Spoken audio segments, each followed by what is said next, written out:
ચાલકે અચાનક બ્રેક મારતા પાછળથી શ્રેણીબદ્ધ કાર એકબીજા સાથે ટકરાઈ ગઈ હતી। તો નમસ્કાર મિત્રો, હું છું આપણો મિત્ર હિમાંશુ મેસરી। આજના વિડીયોમાં તમારું સ્વાગત કરું છું। તો મિત્રો, અગાઉ આપણે એક મેં વિડીયો બનાવેલું કે વાહન ચલાવતી વખતે 10 ફૂટ અંતર રાખવું ખૂબ જરૂરી છે। તો મિત્રો, હાલમાં જ સુરતમાં એક ઘટના બની છે કે જેમાં એક સાથે 7 થી 8 કારનો અકસ્માત સર્જાયો હતો।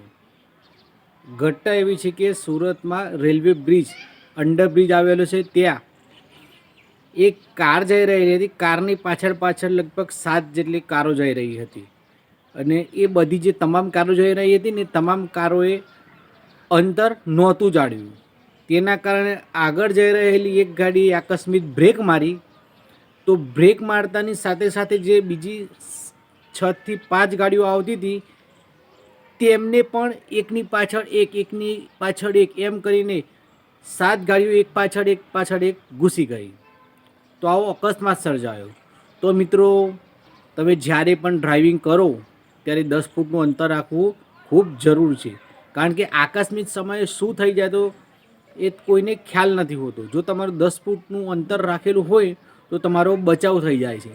તો તેથી મારા એસટીના જીએસઆરટીસીના મિત્રોને પણ કહું છું, જ્યારે પણ તમે વાહન ચલાવો ત્યારે 10 ફૂટનું અંતર અવશ્ય રાખો, કારણ કે એ અંતરના કારણે તમને સમય મળે અને તમારો બચાવ થઈ શકે। તો જુઓ વિડીયો, આ અકસ્માત સર્જાયો છે તે વિડીયો જુઓ અને વિડીયો ગમો તો લાઇક, શેર અને સબસ્ક્રાઈબ કરજો। આટલી બધી કારનો એક સાથે અકસ્માત સર્જાયો સુરતના ભાટેના રેલવે બ્રિજ ઉપર। સામાન્ય રીતે આવો અકસ્માત ધુમ્મસના સમયમાં વિઝિબિલિટી ઓછી થાય ત્યારે સર્જાતો હોય છે, પણ અહીં અજવાળામાં આવો અકસ્માત સર્જાયો। મળતી માહિતી મુજબ એક કાર ચાલકે અચાનક બ્રેક મારતા પાછળથી શ્રેણીબદ્ધ કાર એકબીજા સાથે ટકરાઈ ગઈ હતી। સદનસીબે અકસ્માતમાં કોઈ જાનહાનિ નથી થઈ, પણ 7 કારને નુકસાન પહોંચ્યું હતું।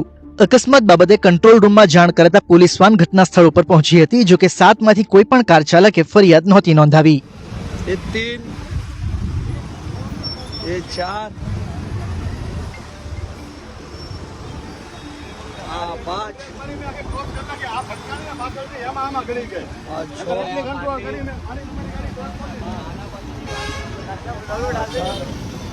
6